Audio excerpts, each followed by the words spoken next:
And welcome to our final part of the chapter we've been looking at this week, the land where the sun goes at night. So if you remember what happened so far, they realised how wonderful the land was.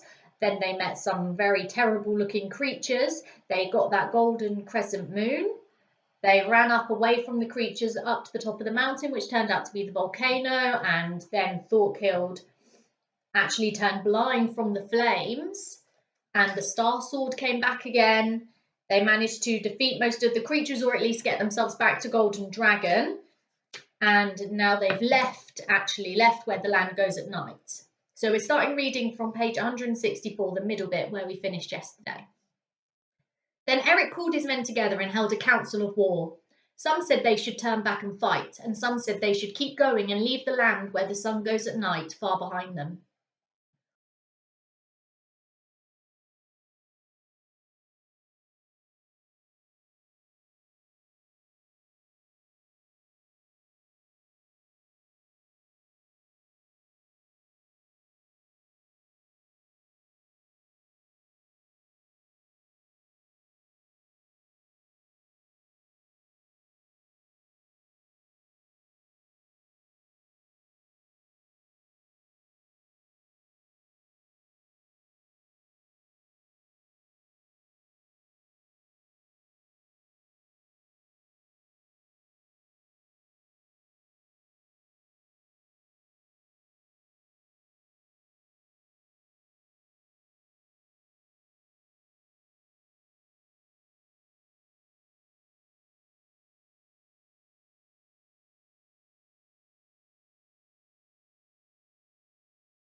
But as I held the Star Sword, it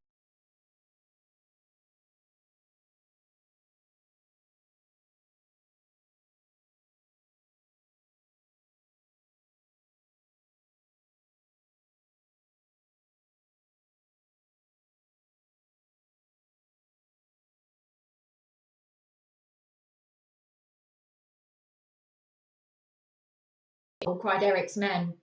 Not if the Star can do, and the knowledge that those deeds are good, not of lands nor riches.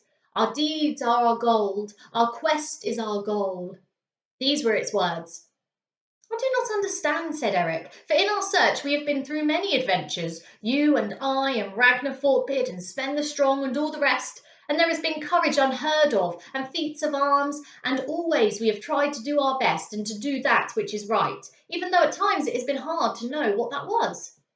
Perhaps this is such a time, replied Thorkild, and he turned his blind face towards the black night across the sea and went on. And I think this is Thorkild you can see in the picture here.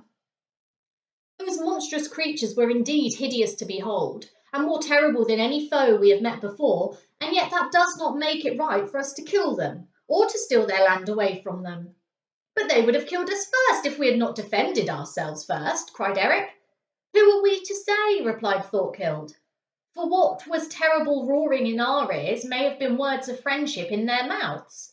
And for all we know, that first awful creature, when it stretched out its fist above us, may have been offering us a gift of friendship instead of threatening us, may have been giving us the golden moon, only we were too frightened to see. And Thorkild put out his hands, and Ragnar Forkbeard placed the golden moon in them, and Thorkild plucked the ear of barley and scattered its grains to the wind. As he did so, the seagulls that followed in the wake of the ship pecked them out of the air, and at once turned into stars that flew up in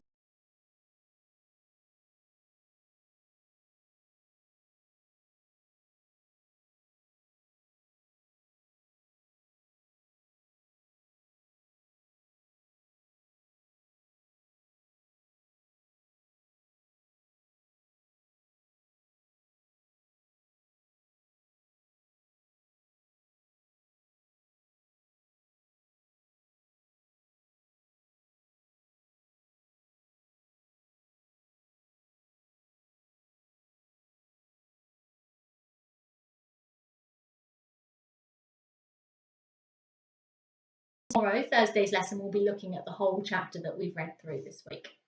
All right, bye-bye.